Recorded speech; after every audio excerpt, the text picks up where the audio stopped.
शारदपूर्णचन्द्रविलसत् श्रीशां श्रीहरिं वेश्यये नवशिष्ये वंदे सदा स्वामी अक्षरधामनाधिपति स्वामी बापा भगवते नमो नमः। श्री घनश्याम महाराजाय नमो नमः। श्री हरि कृष्ण महाराजाय नमो नमः। श्री सहजानंद स्वामी महाराजाय नमो नमः। श्री बापा श्री भगवते नमो नमः। श्री सद्गुरुभ्यो नमो नमः। श्री स्वामिनारायण गादीना अध्याचार्य प्रवर धर्म धुरंधर सनातन धर्म सम्राट परम कल्याणकारी जीवन प्राण स्वामी बापाना प्रथम उत्तराधिकारी पुरुषोत्तम दयाजी स्वामीजी महाराज, द्वितीय उत्तराधिकारी जितेन्द्र दयाजी स्वामीजी महाराज। આપણે જાણીએ છીએ પ્રમાણે આજે 15મી ઓગસ્ટ એટલે ભારતનો સ્વતંત્રતાનો દિવસ છે। ભારત સ્વતંત્ર થયું એમાં ઘણા બધાએ પોતાની જીવની આહુતિ આપી છે, લોહી વેવડાયા છે, ત્યારે ભારતને આઝાદી મળી છે। કારણ કે આ ભારત દેશ ઉપર 500 વર્ષ સુધી વિદેશીઓએ આક્રમણો કર્યા અને ભારતને ગુલામ બનાવ્યું। એમાં ડચ, ફ્રેન્ચ, પછી બ્રિટન, મોગલો, આ બધા એમાં અંગ્રેજોએ 250 વર્ષ સુધી ભારત ઉપર રાજ કર્યું છે। કારણ કે આમ તો એમ કહેવાય કે અંગ્રેજોનો સૂર્ય ક્યારેય અસ્ત થતો નથી, કારણ કે અંગ્રેજો આખી દુનિયા ઉપર રાજ કર્યું। બહુ બુદ્ધિશાળી પ્રજા હતી, કારણ કે બુદ્ધિ હોય તો જ દુનિયા ઉપર રાજ કરી શકાય। અત્યારે તો એક માણસને પણ કંટ્રોલ કરવો હોય તો નથી કરી શકાતો, જ્યારે આખી દુનિયા ઉપર રાજ કરવું છે। વેપારી નીતિ અપનાવી, ઈસ્ટ ઇન્ડિયા કંપનીની સ્થાપના કરી ભારતમાં, વેપાર ધંધા ત્યાં દેશમાં આવ્યા અને પછી ધીરે ધીરે ધીરે કરીને પોતાના પગ પહોળા કર્યા અને બધાએ પોતાની કંપનીઓ સ્થાપી અને બધાને ધીરે ધીરે પોતાના અંડરમાં કરવા માંડ્યા અને રાજા રૈયતને પોતાના ઈસ્ટ ઇન્ડિયા કંપનીમાં એન્ટર કરવા માંડ્યા, જોડાવા માંડ્યા। એમ કરતાં કરતાં વિસ્તાર થયો અને પછી નવી નવી રાજનીતિઓ, નવા નવા કાયદાઓ ઘડી અને ભારતને ગુલામ બનાવી। એટલે 500 વર્ષ સુધી એને શરૂઆતની અંદર શું કરતા અંગ્રેજો કે ભારત દેશમાંથી જે બધું કંઈ માલ સામાન આ તે બધી વાણમાં ભરતા અને વાણ માર્ગે થઈ અને બ્રિટન, ઇંગ્લેન્ડમાં મોકલતા। હવે આમ કરતા કરતા 100 જહાજો મોકલે શરૂઆતમાં। એટલે ત્યાંથી અધિકારીઓએ કીધું કે ભાઈ કે આટલા બધા વાહનો તમે મોકલ્યા એટલે ભારત દેશમાંથી શું બધી સરસામાન સમૃદ્ધિ બધું આવી ગયું? ત્યારે ભારત દેશના અધિકારીઓ જે બ્રિટનના હતા એ કહે છે કે ના ના, હજુ તો ખાલી બંગાળામાંથી જ આટલું બધું ભેગું કરીને તમને મોકલ્યું છે, હજુ આ તો શરૂઆત કરી છે, આખા દેશમાંથી તો હજુ લૂંટવાનું બાકી છે। એટલે વિચાર કરો ભારતની સમૃદ્ધિ કેટલી બધી છે। માટે તો શું કહેવાતું, ભારત સોને કી ચિડિયા है।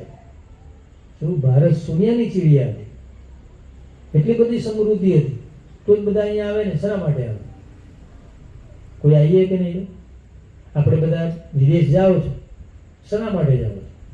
કોઈ બ્રિટન જતું હશે, કોઈ ઓસ્ટ્રેલિયા જતું હશે, કોઈ અમેરિકા જતું હશે, કોઈ કેનેડા જતું હશે, કોઈ યુરોપ જતું હશે। જુદા જુદા દેશમાં બધા વાસ કરે છે અને જાય છે, શા માટે? ત્યાંથી સમૃદ્ધિ દેશ છે, ત્યાં ડોલર થાય, કોઈ પાઉન્ડ હોય તો એના 100 રૂપિયા, 80, ઘણા બધા રૂપિયા થાય। નહીં તો ડોલરનો જો 1 જ રૂપિયો થતો હોય તો કોઈ જાય નહીં। સમૃદ્ધિ એટલે એ લોકો અહીંયા આવ્યા એનું કારણ સમૃદ્ધિ હતી ભારતમાં. તો ઘણા એમ કહે છે કે આ બધું જે કર્યું તો ભારતમાં કંઈ નહોતું. 500 વર્ષ સુધી વિદેશીઓએ આક્રમણ કર્યા, રાજ કર્યું, ભારત ઉપર ગુલામ બનાવ્યા, તો શું ભારતમાં કશું નહોતું? તો આટલા બધા વર્ષ સુધી બધા રહ્યા? પ્રશ્ન એવો બહુ થાય. તો શું એ બધા વિદેશીઓ આવ્યા તો ખાલી જંતુનાશક દવાઓ છાંટવાયા હતા? આટલા બધા વર્ષ સુધી રહ્યા તો ભારતમાં કંઈક તો હશે ને, એમની તો નહીં રહેવાય. આટલા બધા દેશ ઉપર રાજ કર્યું 500-500 વર્ષ, તો પણ હજુ ભારતની સંસ્કૃતિ અકબંધ રહી છે. જરા પણ એમાં મિનમેટ ફેર પડ્યો નથી. એટલે ભારતની સંસ્કૃતિ કઈ સંસ્કૃતિ કહેવાય? આર્ય સંસ્કૃતિ. જૂનામાં જૂની સંસ્કૃતિ હોય તો ભારતની સંસ્કૃતિ. બીજી બધી સંસ્કૃતિઓ પછી ફૂલી ફાલી, પરંતુ ભારતની સંસ્કૃતિ અનાદિકાળ છે. એટલે તમે જુઓ કે ઘણા બધા શહીદીઓ હતી ભારત દેશને આઝાદ કરવા માટે.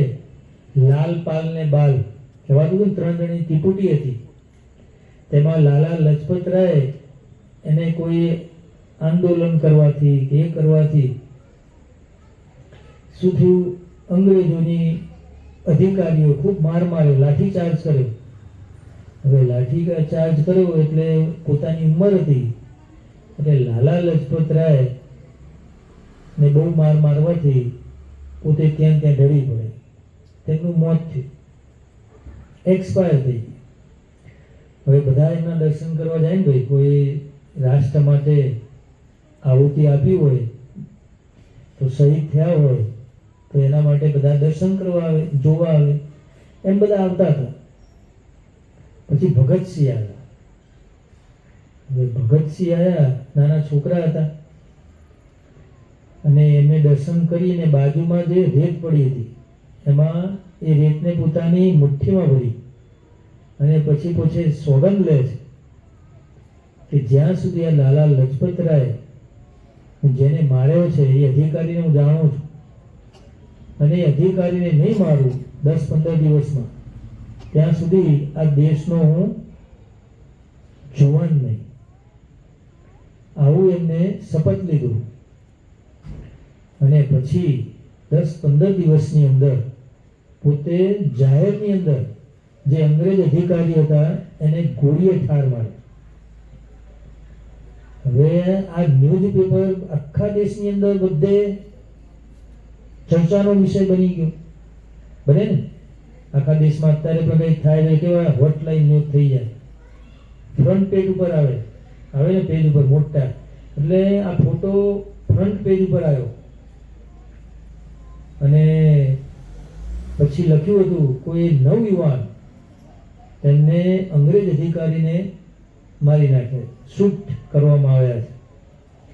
એટલે આ ન્યૂઝપેપર એમના ફાધર વાંચતા હતા, ભગતસિંહે.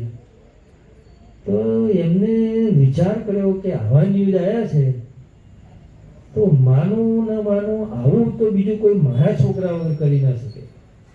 કારણ કે મારો છોકરો બહુ નીડર છે, બહાદુર છે, એટલે આવું કામ એના સિવાય ન કરી શકે. એટલે પોતે વાંચતા વાંચતા પોતાની પત્ની પાસે આવ્યા અને કહે છે કે આજે કઈ ન્યૂઝ આવ્યા છે કે એમાં કે કોઈ બહાદુર છોકરો પોતે જાહેરમાં હામી છાતીએ કે એમને ઠાર માર્યા છે, પોલીસ અધિકારીને, અંગ્રેજ અધિકારી, તેને લાલા લજપત રાયને માર્યા હતા. ત્યારે એમના જે પત્ની હતા એ કહે છે તમને તો એમ લાગતું હશે કે આપણો છોકરો છે, પણ મને તો મારા દૂધ ઉપર અને મારા લોહી પર વિશ્વાસ છે કે આજે અંગ્રેજ અધિકારીને મારનારો આપણો છોકરો ભગતસિંહ જ છે, બીજો કોઈ નહીં. વિચાર કરો, એની માતાને કેટલો વિશ્વાસ કે આવું કરનારો કોણ? મારો દીકરો છે. કારણ કે પોતાના ખૂનને, પોતાના દૂધને પોતે જાણે છે કે આવું બીજું કોઈ ના કરી શકે, મારા છોકરા છે. એ ભગતસિંહ પોતાના દેશ માટે આહુતિ આપી. જ્યારે એમને ફાંસીએ ચડાવવામાં આવ્યા હતા ત્યારે હસતા મુખે પોતે શહીદી હોય અને કહે છે કે આજે તો એક ભગતસિંહ કદાચ મરે છે અને પછી તો હજારો ને લાખો ભગતસિંહો ઉત્પન્ન થશે. હસતા મુખે ત્યારે ભારત દેશને ભાઈ આઝાદી મળી છે. કેટલાય જણાએ બલિદાન આપ્યા છે, દેશ માટે મરી ફૂટ્યા છે.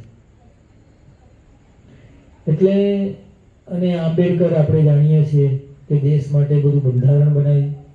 કારણ કે કોઈ પણ દેશનો વિકાસ કરવો હોય તો એના માટે બંધારણ જરૂરી છે, કાયદા કાનૂન જરૂરી છે. કાયદા કાનૂન વગર કંઈ પણ કરી શકાય નહીં. એક નોર્મલ સામાન્ય સંસ્થા હોય, કોઈ કંપની હોય તો એનું પણ કાયદા કાનૂન હોય છે. તો આ તો દેશ છે એટલે એનો પણ કાયદા કાનૂન જરૂરી છે. એટલે એમ કહેવાય છે કે આંબેડકર પોતે બહુ વિદ્વાન અને ભણેલા ગણેલા હતા. પોતાના ઘરની અંદર મોટી લાઇબ્રેરી હતી, પુસ્તકના બહુ શોખીન હતા અને લગભગ પુસ્તકો એમને બધા વાંચેલા હતા. 400-500 પુસ્તકો વાંચ્યા હતા અને પછી ભારતનું બંધારણ બનાવ્યું. અને સામાન્ય માણસને પણ જે કાયદો એમાંથી એને ફાયદો થાય, કેમ કરીને બધાને નોર્મલ બને એવા કાયદા બનાવ્યા. અને નાનાથી મોટા બધાને પણ એક સુગમતા રહે એવી રીતનું એ બધા બંધારણ બનાવવામાં આવ્યું. એ આંબેડકરે બનાવ્યું. એટલે ભારત દેશ માટે ઘણા બધાએ પણ પોતાની જ્ઞાનથી, બુદ્ધિથી, કોઈએ શરીરથી, કોઈએ ગોળીઓ ખાઈને પણ, તો લાલા લજપતરાય, ભગતસિંહ, સુભાષચંદ્ર બોઝ, ગાંધીજી, સરદાર વલ્લભભાઈ, સરદાર વલ્લભભાઈ તો આપણા ગુજરાતના હતા, ચરોતર બાજુના. તો ચરોતર દેશની અંદર પણ જુઓ, પોતે પાછા ગૃહપ્રધાન હતા, લો, ભારત દેશના પ્રથમ. પણ જ્યારે એમનો અંત સમય આવ્યો, એમનું મોત થયું, ત્યારે એમની દીકરી એમની સેવા કરતી હતી. મણિબાઈ, હા, એ મણિબાઈ એમની સેવા કરતા હતા. જ્યારે એ સરદાર વલ્લભભાઈનું મોત થયું ત્યારે એમની પાછળ ઘણા બધા રાજકારણીઓ હોય તો પોતાના જે કુટુંબી હોય કે દીકરા દીકરી હોય એના માટે કેટલું બધું છોડી જતા હોય છે, કરોડો અબજોની સંપત્તિ છોડી જતા હોય છે. પરંતુ આ સરદાર વલ્લભભાઈ દેશ માટે, રાષ્ટ્રપ્રેમ માટે કેટલું બધું હતું એમ. જ્યારે એમના મોત પછી એમની સંપત્તિ જોવામાં આવે છે ત્યારે એક ટંક હતો, એ પણ એમની પુત્રી મીણબાઈએ બતાવ્યો કે ભાઈ મારા પિતાજીની મેં સેવા કરી છે, પરંતુ મારા પિતાજીએ મારા માટે પાછળ કંઈ પણ છોડી ગયા નથી. બધું રાષ્ટ્ર માટે, દેશ માટે ફના થવાની એમને એટલી બધી ત્વરા હશે તો જ આ કામ થાય. એ વગર થઈ શકે નહીં, થઈ શકે, કોઈ ના કરી શકે. અને પાછું ફના થયા અને ટંક જ્યારે ખોલ્યો ત્યારે એના જૂના કપડાં ફાટેલા તૂટેલા આ જ હતું. ટંકમાં બીજું કોઈ સોનું નહીં, દાગીના નહીં, બીજી કોઈ મિલકત નહોતી. વિચાર કરો, સરદાર વલ્લભભાઈને દેશ માટે કેટલું, રાષ્ટ્ર માટે કેટલો પ્રેમ હશે. જ્યારે અત્યારના બધા રાજકારણીઓ શું કરે છે, બધું ઘર ભેગું કરે છે, કાયદાઓ જે હોય, બિઝનેસ હોય તો ગમે તે, પણ આપણું પેટ કે આપણું ખિસ્સું ભરાવવું જોઈએ. આવા મોટા મોટા થઈ ગયા ત્યારે આપણો દેશ આઝાદ થયો છે, એમની આઝાદ થયો નથી. અને સત્સંગની અંદર પણ આપણે જાણીએ છીએ કે રામાનંદ સ્વામી, હું તો ડુગડુગી વગાડું છું અને મુમુક્ષુને જગાડું છું ને મોક્ષનો ભજનાથ વાંસે આવે છે. કારણ કે રામાનંદ સ્વામીએ પહેલા પ્લેટફોર્મ તૈયાર કર્યું કે ભગવાન પધારવાના છે. એમની કોઈ કરે ભાઈ? પ્લેટફોર્મ એવું તૈયાર કર્યું કે કેટલા મોટા હરિભક્તો તૈયાર કર્યા અને બધા ધર્મ નિયમ વાળા. વિચાર કરો, જરાય ટસથી મસ ન થાય. નિષ્કુળાનંદ સ્વામી, મયારામ ભટ્ટ, ઘણા બધા ભક્તો, અને રામદાસ સ્વામી, મુક્તાનંદ સ્વામી, આપણે જો આ બધાને તૈયાર કરનાર કોણ? રામાનંદ સ્વામી.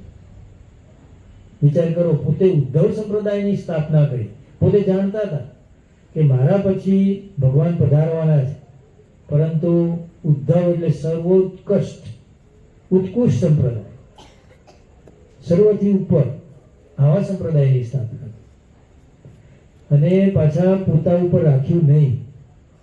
શું? ભગવાન પદવાનો, ભગવાન મુખ્ય ભગવાન પણ નહીં તો પોતે એટલા સામર્થ્યવાળા પ્રતાપવાળા હતા, જે ધારે કરી શકે એમ, પોતે જે બોલે ને એ સત્ય થાય, આવા હતા.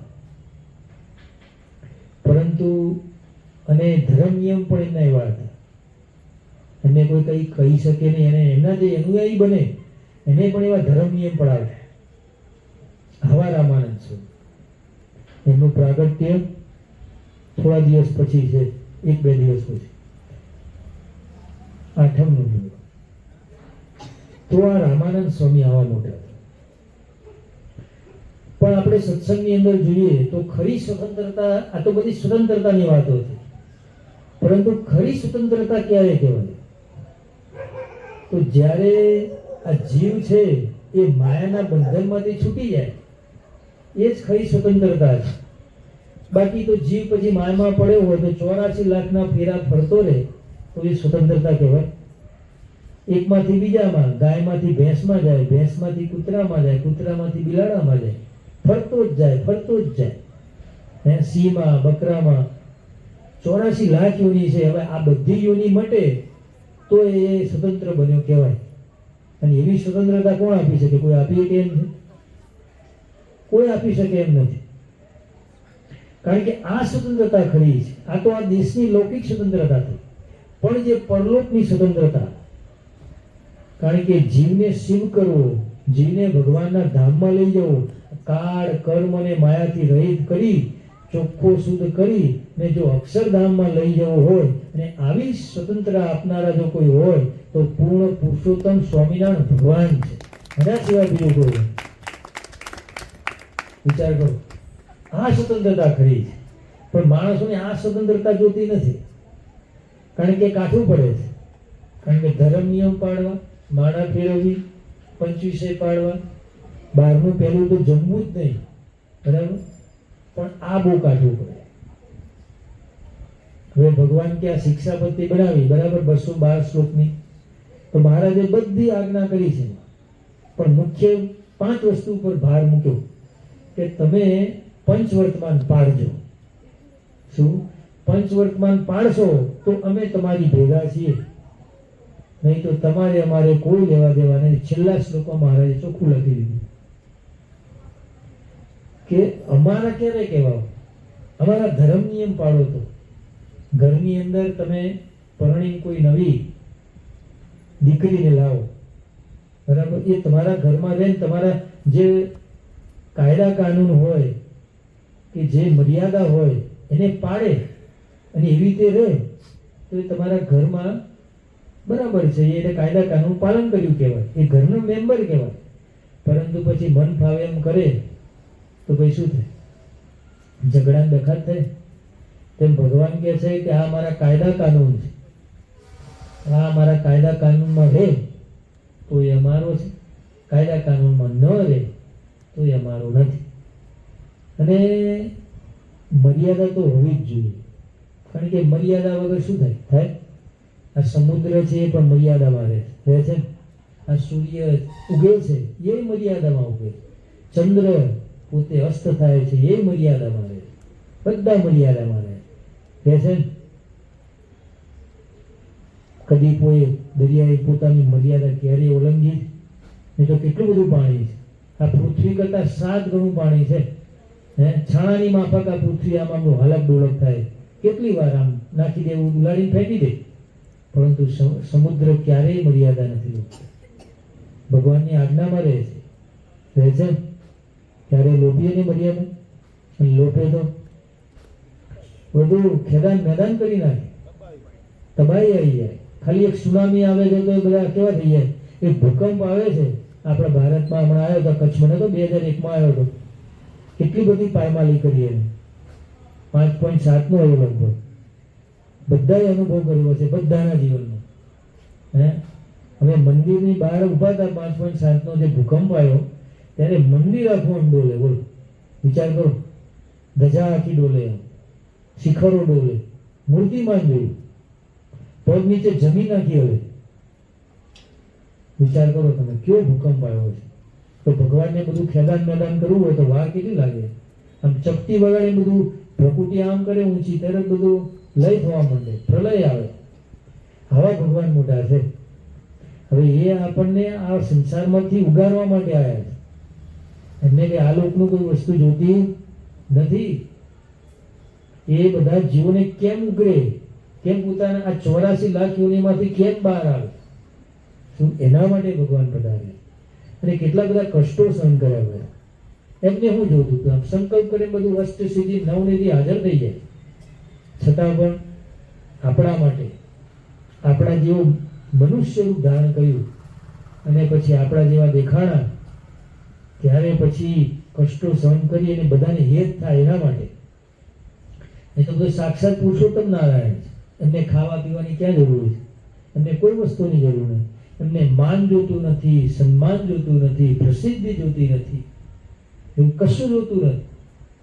છતાં પણ આપણા માટે આ લોકમાં પધારે. અને આ જગન્નાથપુરીમાં જાણીએ છીએ શું થયું.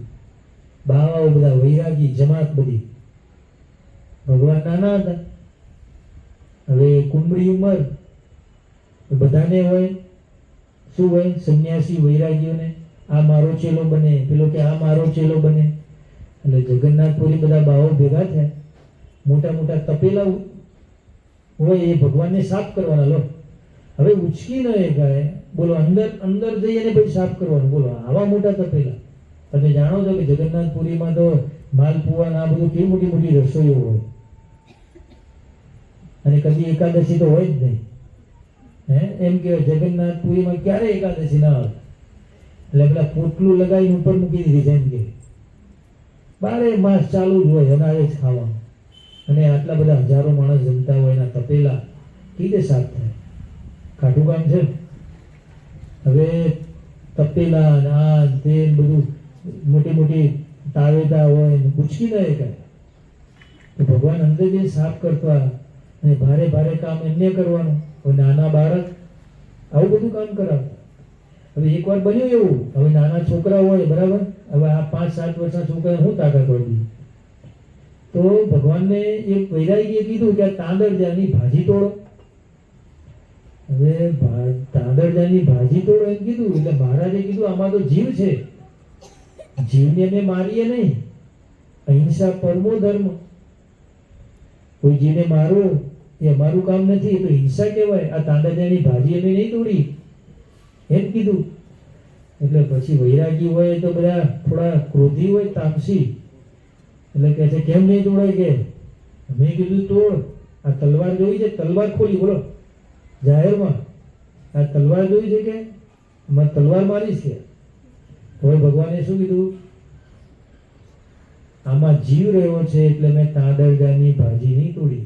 નહીં તો નાના છોકરાને શેઠ બીજ બતાવ્યું હતું, તરત જે કોઈ કરવા તૈયાર થઈ જાય. હા હું કરીશ. ભગવાન કે નહીં, આમાં જીવ છે, હું નહીં તોડું. પછી બીજા વૈરાગીઓ આમે હતા, એટલે બે પક્ષ પડી ગયા. તમે કે નાના છોકરાને બીવડાવો છો, કે આ નાના છોકરાને તમે ધમકીઓ આપો છો, પુતારો બનાવો, ચેલાઓ બનાવવા માટે તમે આમ કરો છો. એમ નહીં થાય. કે છોકરો નહીં કરે, કે તાંદળજાની ભાજી નહીં તોડે. આમ જે કીધું એટલે સામેના વૈરાગીઓ બધા બે પક્ષ પડી ગયા. પછી તો જાણીએ છીએ કે આ બધા વૈરાગીઓ તો બધા પૂરા રીતે વ્યસની હોય બધા, અને ક્રોધી. કારણ કે આ બધા વૈરાગીઓને માન સન્માન બહુ આપવું પડે. જો માન સન્માન ના આપો તો ત્યાં ઉભા રહીને હલાય જાય. બોલો સભામાંથી પહેલો હોય ને પહેલું જ સન્માન થાય. જો ચાદર બીજી વાર બીજી પહેલા ના તમે પહેરાઈ અને પછી જો બીજાને પહેલી પહેરાઈ, બીજાને ત્રીજી પહેરાઈ, તોય ડખા થાય, તોય તમારું ઉભા થઈને હેડવા માંડે. પતા નહીં ચલતા તમે ક્યાં કર રહે હો, સન્માન નહીં હુઆ મેરા, આમ કરીને હેડવા માંડે. આવા સંન્યાસી. હવે આ સંન્યાસીઓને બધા એકબીજા હામાં પડે. બધા ત્રિશુલ ને બિશુલ ને જે પણ ધારિયાન બારિયાન તલવાર ને જે બધું હતું એકબીજા પ્રહાર કરવા માંડે. ભગવાનમાં તો સાઈડમાં જતા રહે. અને હામી ગઈ ટોળકીઓ બધી હામે બરાબર આવી ગઈ. એટલે પછી બરાબરના બાજ્યા બધા અંદરો અંદર. અને એમ કહેવાય છે શાસ્ત્રોની અંદર કે 10,000 વૈયાગીઓને ત્યાં નિકંદન નીકળી ગયું. ભગવાને સંકલ્પથી કર્યું, પણ એક તાંદળજાની ભાજીને લઈ આ બધું કામ થયું. એટલે ભગવાન નિમિત્ત બનાવ્યા હતો. પણ કહેવાનું શું છે, ભગવાને કામ કર્યું શસ્ત્ર વગર. સંકલ્પ કરે અને કામ થઈ જાય. બોલ, ભગવાન અહીં સંકલ્પ કરે કે ગાડી થઈ જાય તો ગાડી થઈ જાય, મેલો થઈ જાય તો મેલો થઈ જાય. હવે જે જમીનમાં કંઈ ઉગતું ના હોય, બંજર જમીન હોય, કશું ઉપજે નહીં, તો ભગવાન સંકલ્પ કરે કે અહીં અનાજ પાકે તો અહીં અનાજ પાકે, અહીં ફળ પાકે તો ફળ પાકે. આ બધું શું લીધું છે? ભગવાનના સંકલ્પમાં રહ્યું છે. રહ્યું છે ને? આ બધી ઉત્પત્તિ સ્થિતિ લઈ આ સૂર્ય છે કેવો ટાઈમે ઉગી જાય સવારે, અને પાછો ઉત્તરમાં જ ઉગે પાછો. લો જો કદી પશ્ચિમમાં ઉગ્યો, કદી દક્ષિણમાં ઉગ્યો, ક્યારેય નહીં, ઉત્તરમાં જ ઉગે અને પૂજે બધા. બરાબર? તો વિચાર કરો. એટલે ચંદ્ર એના સમયે પાછો અસ્ત થાય, એટલે ટાઈમ આગો પાછો હોય પણ તો અસ્ત તો થાય જ છે. સવારે અસ્ત થાય અને પાછી કોમળતા હોય ને ચંદ્રમાં, કેટલી શીતળતા હોય. સૂર્ય અસ્ત થાય પછી ચંદ્ર શરૂ થાય, અને સૂર્ય શરૂ થાય ત્યારે ચંદ્ર દેખાય નહીં. મહારાજ કહે છે જળના બિંદુમાંથી મનુષ્ય ઉત્પન્ન થાય છે. લોહાય કળા જ છે ને ભગવાનની. પાળ વીણનો સમુદ્ર મર્યાદામાં રહે છે, એ ભગવાનની એ છે. એટલે ભગવાન છે સૌથી કાઠું શું પડે માણસને? ધર્મ નિયમ તો બરાબર છે, કોઈ દળવત કરે, કોઈ માળા ફેરવે, આ બધું તો ચાતુર્માસમાં થાય, પણ સૌથી વધારે કઠણ પડતું હોય તો ધ્યાન. ધ્યાન સૌથી વધારે કઠણ પડે.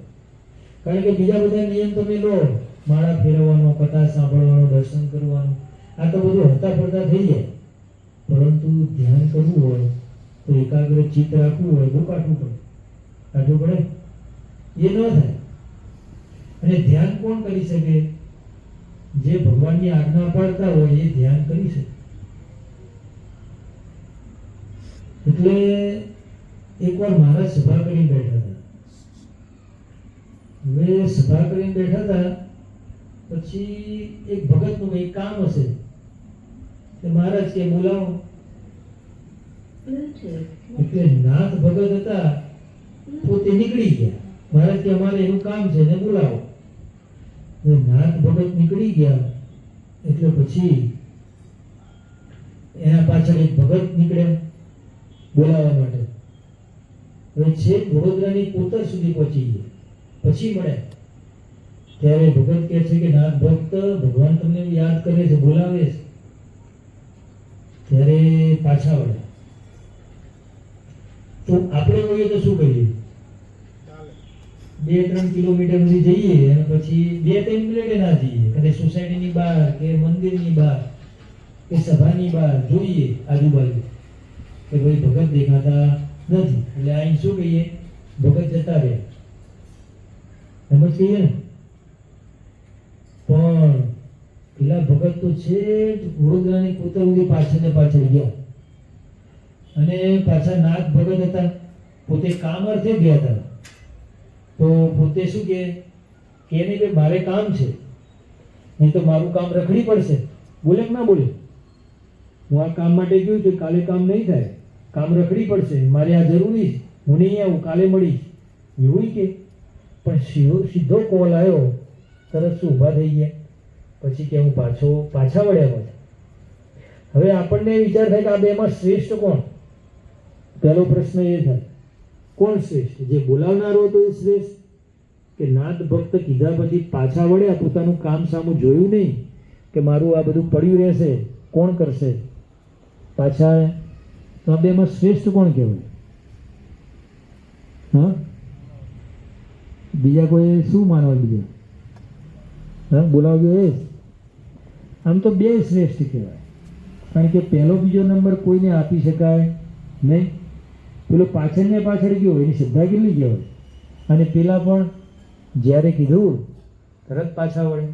નહીં તો આપણે તો શું કહીએ, મારું કામ છે ભાઈ, અત્યારે બેન નહીં પડે, પછી આવજો, કાલે પરમ દાડે, આવું કહીએ. પણ નાથ ભક્ત તરત રિટર્ન થયા. આ ભક્તિ કહેવાય ને. કારણ કે આજ્ઞાનું પાલન કર્યું. આજ્ઞાનું પાલન કરવું એ ભક્તિ છે. આજ્ઞાથી બહાર, મહારાજે જેમ શિક્ષાપતિમાં કીધું એમ મારી આજ્ઞાથી બહાર છે, એ મારે કોઈ લેવા દેવા નહીં. આજ્ઞાનું પાલન થાય એટલે ભગત કહેવાય. અને ભગવાન એક આજ્ઞા કરે ને પછી બીજી આજ્ઞા કરે તો ગમે આપણને.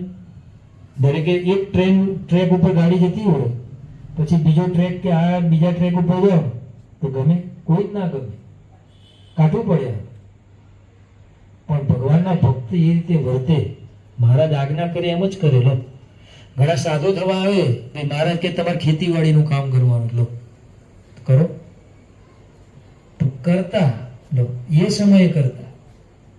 રાજા ભગત હતા, હવે સાધુ થવા આવ્યા હતા, પણ મહારાજે કીધું કે આ ફઈબા છે એમનું ખેતરની તમે હાચો, ખેતીવાડીનું કામ કરો તમે. બોલો, કશું બોલ્યા નહીં. નહીં તો આપણે તો જવાબ આપીએ, મહારાજ હું તો કંઈ સાધુ થવા આવ્યો, કે ખેતીવાડીનું કામ કરવા નહીં આવ્યો. ખેતીવાડીનું કામ તો ઘેરે થતું હતું, અહીં શું કરવા આવ્યો? પણ રાજા બાબુએ કંઈ કીધું નહીં. પછી મહારાજે શું કીધું? એક શેર લોટ તમારે જમવાનો, આવી આજ્ઞા કરી. હવે ખેતીનું કામ તો આપણે જાણીએ છીએ, ભર બપોરે કામ કરવાનું હોય, માણસ થાકી જાય, લોટપોટ થઈ જાય. બપોરે જમવાનું શું? એક શેર લોટ પાણીમાં ઓગાળી પી જતા. બોલો, મહારાજે આજ્ઞા કરી હતી. વિચારજો શું. મહારાજે એમ કીધું કે તમારે એક શેર લોટ જમવાનો, પોતે પાણીમાં ઓગાળી પી જતા. દાળ ભાત શાક કશું નહીં ખાવાનું. આવી રીતે જીવતા. એટલે ફઈબાઈ કે ભાઈ તમે ખેતીવાડીનું કામ કરો છો, રસોઈ બનાવી છે, તમે જમો. પણ ના, મને શું કીધું છે? મહારાજે આજ્ઞા કરી છે કે મારાથી જમાય નહીં, એક શેર લોટ જ જમવાનો. આમ વાત કરી. પછી એકવાર ફઈબા મહારાજના દર્શન કરવા ગયા ગઢપુર. જ્યાં દર્શન કરવા ગયા પછી મહારાજ કહે છે કે ફઈબા આ અમારા ભગત કેવા છે, કે સેવા બેવા તો બરાબર કરે છે ને? કે હા મહારાજ, સેવામાં તો કંઈ પૂછાય એવું નથી, પણ એક તકલીફ છે, કે દોષ છે. તો કે શું છે? તો કે જમતા નથી. કે એક શેર લોટ પાણીમાં ઉગાડીને પી જાય છે, બીજું કંઈ જમતા નથી. પછી મહારાજ કહે છે કે રાજા ભગત, હવે તમારે રસોઈ જમવી છે, જે બનાવે ને એ તમારે જમવાનું. પછી મહારાજની આજ્ઞા થઈ એટલે પછી ફઈબા જે દાળ ભાત રોટલી શાક કરે એ પોતે જમતા હતા. તો વિચાર કરો તમે.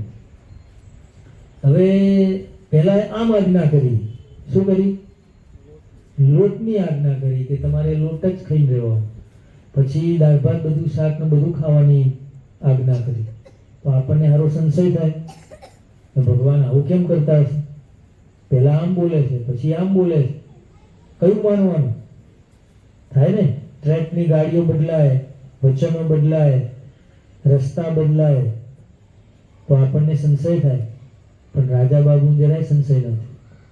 પોતે જેમ એજ ઇટ ઇઝ, જેમ જમતા હતા, જેમ શેર લોટ પાણીમાં ઓગાળી પી જમતા હતા, એવી જ રીતે દાળ ભાત રોટલી શાક કે બીજું જે હોય એવી રીતે જમતા. જરાય ફેર પડ્યો નહીં. પણ ફેર પેલા કાઠીઓને પડ્યો. શરૂઆતમાં શું કાઠીઓ મહારાજે આજ્ઞા કરી ભાઈ એકાદશી કરવાની છે, તો કાઠીઓ કે અમે તો 4 વાર જમીએ, કે સવારનું શિરામણ કરીએ, બપોરે જમીએ, 4 વાગે જમીએ, રોઢો કે 4 વાગે, રાતે વાળું. તો આ 4 ટાઈમ જમનારા કે તમે એમને એકાદશી કરવાનું કહો છો મહારાજ, તમે કઈ રીતે એકાદશી કરી? એમાં એક પાછો કાઠી માનસ્યો હતો, એ તેનો વેદ લાગી ગયો, બેભાન થઈ ગયો. ચલો એકાદશીના આગલા દિવસે બધા વિચારમાં પડી ગયા કે કે આને અત્યારથી વેદ લાગ્યો કે કાલે એકાદશી છે ને એનો વેદ લાગ્યો કે કાલ જમવા નહીં મળે.